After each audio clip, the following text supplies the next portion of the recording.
El control de territorio se da cuando uno tiene el control de la cultura. El control del territorio se da cuando usted consigue influenciar dentro de la sociedad, buscando el control de su cultura, el control de la educación, la cuestión de influencia en la producción, donde usted tenga la garantía de derechos y también tenga la soberanía alimentaria. El control de las semillas, que tenga el control de la biodiversidad y sobre todo también que tenga el control de la relación industrial y comercial. Es ahí donde la gente defiende otro proyecto de sociedad, donde el control de aquel territorio, ya sea educacional o política, tiene que estar bajo el control de los trabajadores, donde los trabajadores se puedan apoderar del proceso de lucha continua por la existencia de la humanidad. Y eso es un poco lo que la gente determina como territorio. Y el territorio es una cuestión práctica, real, que sucede en el día a día. O sea, como se dice en Brasil, en la batalla de las ideas, pero también en la batalla por la existencia del planeta Tierra, de la humanidad, el control de la biodiversidad. El control de la fauna, de la flora. Entonces, ese es el proceso un poco que la gente defiende como proceso territorial y por eso todos los trabajadores del campo y de la ciudad tienen que estar vinculados en un proyecto de una nueva sociedad que no tiene exploración. Y entonces eso es un poco lo que la gente determina como territorio, que entra en una cuestión concreta, que es mucho más difícil, porque así uno se emancipa como trabajador del propio Estado. O sea, usted tiene que hacer una lucha contra el Estado y lo hace en el día a día, a partir de las cuestiones locales. Y es la cuestión local la que determina su forma de actuar. Y por eso tiene que comprender todo el conjunto que la gente llama de la familia, de los hijos, de las compañeras, de los compañeros, en una relación cotidiana. Porque el control del territorio empieza dentro de casa, donde la gente comparte con la familia, después con el vecino, comparte con la comunidad, con el municipio, con el Estado y así sucesivamente. Es una batalla cotidiana en el día a día. Formo parte del movimiento Sin Tierra. Estoy en el movimiento Sin Tierra desde que tenía 11 años. O sea, el movimiento Sin Tierra surgió en el 84 y en el 85 mis padres fueron a acampar. Y yo fui con ellos en los campamentos y continúo hasta hoy en esa pelea. Después mi padre se asentó. Yo fui a acampar, continué en los campamentos, estudié para el movimiento y hoy continúo en la pelea. El movimiento en el fondo surge en el 79, al final de la dictadura militar que estaba en crisis. Al final de la dictadura militar se da una apertura para los movimientos sociales, una extensión de la lucha de clase en Brasil, y ahí surge entonces el movimiento Sin Tierra. Y este movimiento Sin Tierra surge ya con tres características básicas. Tiene como primera característica el ser un movimiento autónomo, donde tiene autonomía en relación al gobierno, en relación al sindicato, a las iglesias. Entonces ese es el primer principio, el ser un movimiento autónomo. La segunda característica es la de ser un movimiento a nivel nacional, porque un movimiento que sea local no consigue sobrevivir, porque las relaciones, la lucha del capital se da en torno al territorio nacional e internacional, y entonces necesita ese carácter nacional. Y tercero, tiene un carácter popular, que es donde comprende a todas las familias, a los trabajadores, independientemente de, como dicen allá, de la raza, de las creencias, de la religión y de la corriente política, lo que hace de la unidad el principio de la organización. Y para nosotros ese es el objetivo de la organización, que en nuestro caso es la lucha por la tierra, la lucha por la reforma agraria y la lucha por la transformación social. Y eso es lo que da unidad a quien entra para nuestra organización, para el movimiento Sin Tierra. Y así, primero tiene que estar dispuesto a luchar por la tierra, luchar por la reforma agraria y sobre todo a luchar por la transformación social, buscando alianzas con otros movimientos. Y en esta cuestión, en tanto que el movimiento inicialmente está en todo el territorio nacional del Brasil, Tenemos 24 estados de Brasil, donde tenemos la misma política, que es la lucha por la tierra, la reforma agraria y la lucha por la transformación social. Y junto a esto, siempre hemos tenido la discusión de garantizar la participación de todos y de todas los compañeros y las compañeras, desde la instancia local hasta la instancia nacional. Así, la gente organiza las familias dentro de los asentamientos, dentro de los campamentos por núcleo de base, en donde hay entre 10 y 15 familias que forman un núcleo y donde tienen un coordinador y una coordinadora, un hombre y una mujer. Y es dentro de ahí donde se realiza la discusión colectiva de los problemas políticos, la crítica al propio movimiento, al rumbo que está tomando y a esa forma orgánica que se está buscando. Y por otro lado, la gente organiza también por sectores. Por sectores es una división de tareas que tengan personas responsables para cumplirlas. Y así tenemos los sectores como el sector de educación, el sector de comunicación, el sector de cultura, el sector de género, el sector de producción, el sector de juventud, que sirven para discutir las diferentes tareas con la sociedad, pero también se preocupan de la inserción de esos sectores en la vida cotidiana del movimiento, de garantizar que si planteas una discusión de género, esa discusión de género se interioriza en el conjunto del movimiento, donde las familias consiguen participar. Claro que ese es un proceso que lleva varios años. Nosotros vamos a conmemorar 30 años de existencia, ahora el año que viene. Pero no todo lo que piensa la gente, lo que la gente dialoga, se consigue materializar, porque la vida es dinámica y la gente siempre dice, nosotros somos un movimiento de gente y como movimiento de gente, la gente es contradictoria, unos entran, otros salen. Por eso, en esa dialéctica donde la gente va consiguiendo organizar el movimiento, va participando y también va influenciando dentro de la sociedad, sea con nuestra política de educación, sea con nuestra política de salud, sea con nuestra política de producción o sea con las alianzas que la gente va buscando. Y entonces esa es un poco la forma de organizar que la gente busca y que nosotros pretendemos hacer en la organización del movimiento, en un proceso que no tiene una estructura fija y cerrada, sino que es una estructura que la gente va estructurando conforme al propio movimiento de la historia. Con el propio desarrollo de nuestro movimiento, la gente va cambiando la forma organizativa de este, atendiendo nuestras relaciones, atendiendo a la participación del pueblo como un todo.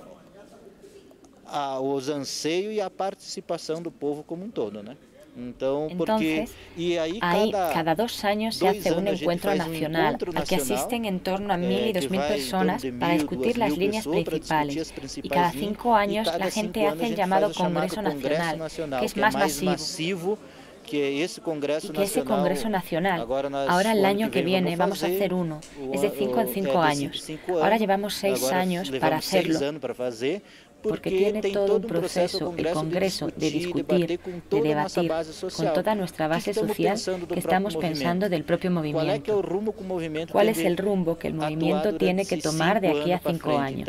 Entonces, ese es un proceso que la gente hace, con un encuentro masivo de 18 a 20.000 personas, que la gente busca, que es una forma de decidir las grandes líneas políticas para 5 o 10 años, para que la gente vaya actuando hacia adelante y colectivamente, ya que es eso lo que nos da la unidad de acción y de lucha con su diferencia. Siempre tenemos unidad, pero muchos de los locales tienen formas de lucha propias, respetando las grandes líneas políticas adoptadas colectivamente en esos grandes encuentros. Y claro que hay temas de dirección que se reúnen de 3 en 3 meses, y la dirección nacional, la dirección provincial, dirección regional y las direcciones locales. Y así esto es un poco lo que la gente hace dentro de nuestro proceso organizativo. La verdad son proyectos que el gobierno estableció como una forma de demostrar que es posible colocar una economía verde, un capitalismo verde que tenga valorización para los pueblos del campo.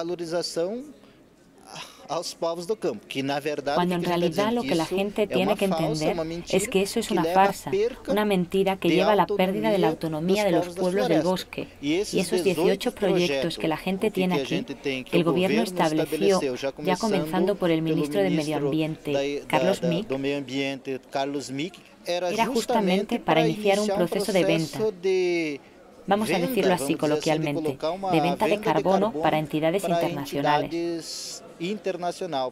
Para las empresas es la compensación que se tiene. En el fondo es una sociedad comercial que se hace con empresas que colocan un recurso y se hace un proceso de registro, demostrando cómo se da en la práctica. Y es aquí donde la gente tiene más experiencia, en el Paraná. Tienen en marcha ya 2 sociedades comerciales con los municipios. Parte de los recursos recaudados de este secuestro de carbono que la empresa paga queda en un 50% para el alcalde municipal y en un 50% que va para la comunidad que define lo que quiere. Entonces esta es una experiencia que está funcionando más en el llamado Val do Ribeira, pero también que no se ha discutido con los campesinos. Es como si yo vendiese un servicio. Yo hago un proyecto para el empresario y el empresario coloca recursos y garantiza así, principalmente ya impreso, el llamado sello de responsabilidad social en Brasil. Y que gana nombre internacional. Y entonces esa es un poco la lógica de funcionamiento práctico que se tiene. Y eso es lo que la gente comentaba antes, que lleva a la pérdida de la autonomía de los campesinos, lleva consigo la subordinación de un pequeño grupo por una cuestión de recursos, los campesinos, los ribeiriños, los pueblos del bosque, que llamo de las aguas, los indígenas. Entonces, cuando tienen ese recurso, porque el recurso va para la propia comunidad, ellos no ganan eso en la propia producción, porque no tienen sentido de Estado, y así pequeños grupos llevan a la subordinación a sus propios proyectos, y lleva consigo también la divergencia con los propios trabajadores que no están de acuerdo. La forma práctica de implementación que comentaba es un proceso ambiental. Ellos crean un proyecto ambiental con gestión a través de una sociedad comercial entre el municipio, Estado y una ONG. Y la ONG en Brasil es principalmente la WWF, que va a hacer este proceso de gestión junto con la comunidad. Una gestión que llamamos gestión compartida, que va a definir ciertos puntos. No se puede cerrar tal local, se precisa implementar cierto tipo de producción aquí. En esa del Val do Ribeira que comentaba, la producción recae principalmente en la producción de bananas. Ellos producen banana, café y otros árboles más propios de la región. Y otras árboles más propias de la. Ese es el proceso que se da de incentivo para esa producción. Se cultiva en otros lugares como en territorio indígena. Es justo lo que llamamos la protección del bosque. Y ahí no tiene control. Entonces ahí el Estado realiza la mediación con la empresa, que es en el caso de este MON, el programa recae en el Acre, que tal vez sea el programa piloto de forma de protección. Es una reserva indígena en donde el Estado coloca una parte de los recursos, pero la mayor parte es una empresa transnacional que coloca los recursos directamente en la comunidad y establece una central donde tiene toda la información del tipo de bosque, la selección de los árboles, la cantidad de árboles que tienen, cuántos años tiene cada árbol. Se hace un estudio de todo el proceso de la biodiversidad, de la fauna, de la flora, para tener esa información. Y también ellos hacen un proceso de control del agua, control de los minerales. Y así es un poco la relación que se da en torno a esos proyectos. Yo no tengo el nombre de los proyectos escritos, pero sé que tienen 18 proyectos en Brasil y entre los de mayor vigencia hay uno que se encuentra en una reserva indígena y que está en el sitio internet del propio gobierno. Si entran en el sitio www.ministeriodomedioambiente.gov.br, entran ahí y entran en los proyectos de red. Le va a mostrar los 18 proyectos que están en vigencia, que ellos están haciendo, que están buscando, que ellos ya dicen que son como una forma de presentación, la forma de presentar para otros países, diciendo que es posible hacer un proceso de economía verde, relacionando e incluyendo a los pueblos locales. locais. Y eso es mucho más una política de encima para abajo, sin dialogar con nadie en las comunidades. No es dialogado. Yo llego con un proyecto y te presento un proyecto. Y este proyecto, claro, tiene viabilidad económica, y es con esa viabilidad económica con la que capta a la comunidad para que trabaje a su servicio. Yo llamo más a REDD como una política ambiental mundial del capitalismo, para poder involucrar a las comunidades como forma económica. Es posible, usted está en ese lugar ganando dinero. Es ahí donde en el fondo está el juego. Es una forma de atraer. Ellos no dicen que es una pérdida de cultura, pérdida del control y del territorio. Que nuestra lucha es una lucha por el control del territorio, por el uso de la tierra y los recursos naturales. Y esa es la lucha que desencadena. Y lo que nosotros acreditamos es que la viabilidad de un enfrentamiento sería solamente a través de un proceso de educación masiva con los pueblos que están involucrados en eso, para que ellos puedan tener una comprensión de los procesos. Y es eso lo que la gente reclama, que nuestras organizaciones no pueden ser organizaciones verticales, de tener un líder que determine, de alguien que es asesor, que asesore a las comunidades. Tiene que ser el proceso inverso, que las comunidades, los movimientos sean autónomos, que se puedan moderar los procesos formativos y que ellos vayan construyendo y que consigan realizar el proceso de enfrentamiento con las empresas multinacionales, o esas empresas de doble cara, o esas ONGs de doble cara que van vendiendo un proyecto. Porque ahí tienen todo el programa de la FAO, el programa de la ONU, que vienen incentivando eso. Entonces, cada vez que eso se pone en marcha, es ahí cuando se da el conflicto, y que el conflicto es importante para poder tener libertad, para poder avanzar. Con proceso de conciencia en cuanto a libertad, lo que cada uno hace como intervención para minimizar el conflicto, porque ellos ven el conflicto como forma de parar los intereses del propio capital, de los acuerdos internacionales.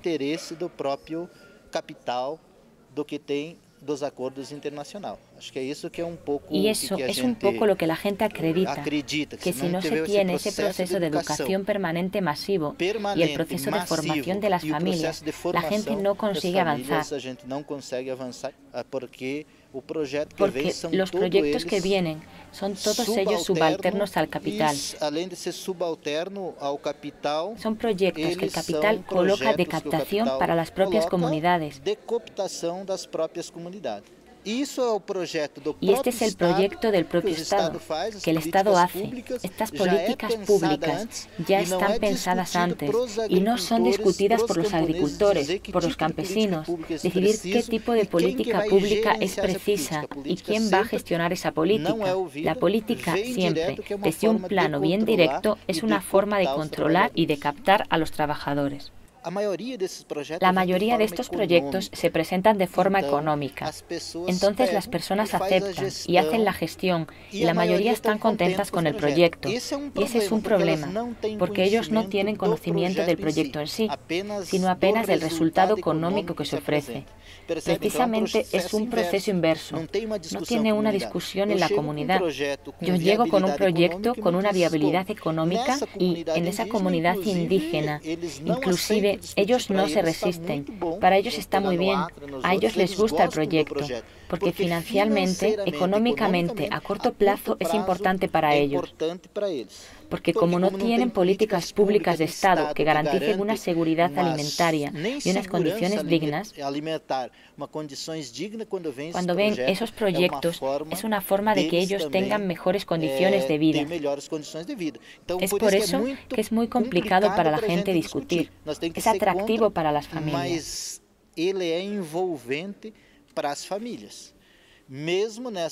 Incluso en ese proyecto del Valdo Ribeira, porque tienen ONGs y tienen movimientos sindicales en Brasil que están a favor de esas políticas. Y principalmente, quien era de izquierda antes era el PT, que era el gran partido político,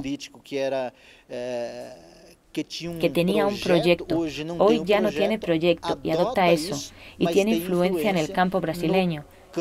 Y como ellos van diciendo que es una buena política, ellos convencen a la población y la población se mantiene contenta porque recibe más, pega un sello, porque junto con eso se involucra en la producción lo que es la certificación orgánica, la certificación ecológica con sello, y comienzan a ganar más recursos con eso.